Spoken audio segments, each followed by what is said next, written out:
영재 성향을 보이는 아이들 중에 자폐 스펙트럼 증상을 같이 보이는 아이들이 있는데요. 이런 영재 성향을 보여서 또래보다 뛰어난 이런 영재성, 특정 분야에 있어서 뛰어난 재능, 기억력, 관찰력, 수학적 능력을 가진 아이들이 그런 영재 성향만 보이는 게 아니라 더불어 자폐 스펙트럼을 같이 보유하고 있을 때는 예를 들어서 눈 맞춤이 어렵거나 호명 반응이 어렵거나 그리고 계속적으로 반복적인 상동 행동 등의 신체 활동을 보이거나 이런 부분들이 같이 있다 보니까 사회성, 사회에서 적응 능력도 어렵고 아예 적응이 부족한 게 아니라 자체가 어려운 거죠. 그러다 보니까 친구들과는 매우 좀 다른 부자연스러운 행동들, 지극히 경계심이 많아서 친구들과 어울리는 것 자체를 두려워하고 무서워하고 뭔가 나를 해한다고 생각하다 보니까 너무 위축되어 있는 것들이 누가 봐도 확연하게 드러나는 이런 부분들이 또 아스퍼거 고기능 자폐와의 다른 점이기도 하겠죠. 아스퍼거 고기능 자폐는 친구 관계나 적응 능력이 불가하진 않지만 그래서 더 분별하기 어려울 수도 있겠죠. 그러나 영재 성향과 자폐 스펙트럼을 같이 보유하고 있을 때는 누가 봐도 확연하게 또래와는 좀 다른 모습들, 왠지 쟤 조금 이상하다, 어색하다, 자연스럽지 않다, 친구들과 어울림이나 함께하는 것들이 매우 부자연스럽고 어색하고 힘들어하고 두려워하고, 왜냐하면 내 세상 밖에 모든 것들이 두렵고 겁이 나고 불편하다 보니까 이런 부분들이 크면서 나아지거나 좋아지면 너무 좋은데 이제 그렇지 못하고 어떤 자기만의 세상, 자기만의 틀, 그리고 발달의 어떤 한계. 그러나 매우 또 특정 분야에서는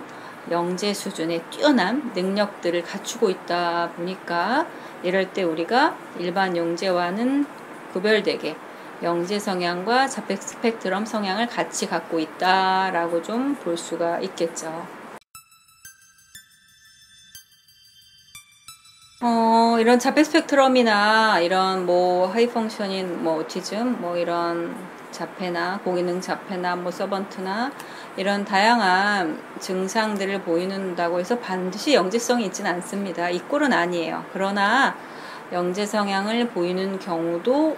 있을 수 있다. 그런데 이제 자폐 스펙트럼만 있는 경우에는 전반적인 발달 자체가 지연되거나 모든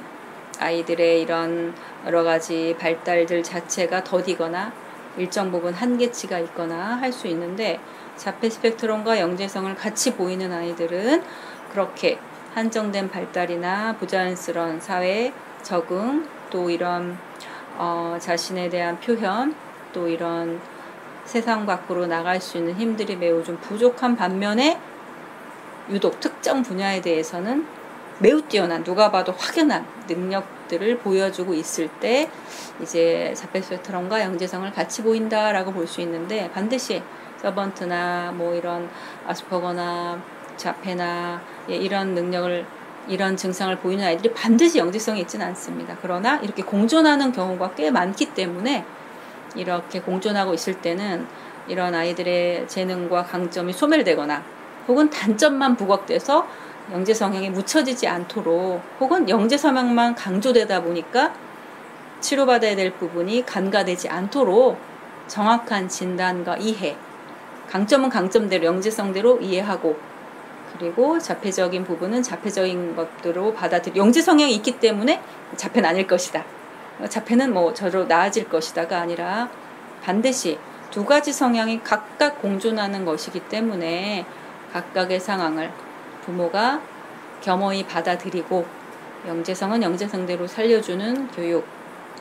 자폐 성향은 자폐 성향대로 치료받을 수 있는 전문가의 개입이 같이 이루어질 수 있도록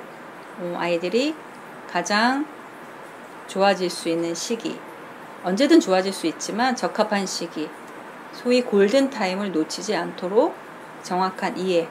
그리고 적절한 치료적 개입이 이 아이들의 인생에 매우 중요한 영향을 끼칠 수 있겠죠. 일단 우리나라는 아쉽게도 이해 자체가 매우 부족하고 전문가도 그렇고 보통 일반적인 이런 부모들도 그렇고 이런 여러 가지 성향이 공존할, 그냥 영재면 영재지, 뭐 ADHD면 ADHD지, 뭐 서번트면 서번트지, 뭐 이렇게만 자폐면 자폐지라고 어떤 한전된 지식, 선입견, 편견, 또 뭐 저절로 크면서 나아지겠지, 뭐 좋아지겠지, 뭐 이런 안일한 대처 능력들이 매우 있고, 특히 이런 두 가지 증상이 공존되어 있거나 한 가지 증상이 보이더라도 그것들을 제대로 강점을 잘 살려주고 소멸시키지 않도록 할 수 있는 교육적인 체계와 이런 사회적 제도는 매우 미비한 수준이라고 볼 수가 있겠죠. 매우 아쉽게도 양육자의 몫이 대부분이다 보니까 스스로 내가 찾고 느끼고 그리고 알아갈 수 있게끔 도와주는 과정이 매우 필요하겠죠. 실제로 오신 분 중에 2살 때 나는 아이가 이렇게 두 가지 성향을 같이 보이는 것들이 보여서 뭐 병원도 가고 의사한테도 보이고 뭐 센터도 갔었는데 아니다, 괜찮다, 크면서 나아진다 라고 해서 지금 5살이 됐는데 더 확연해졌어요.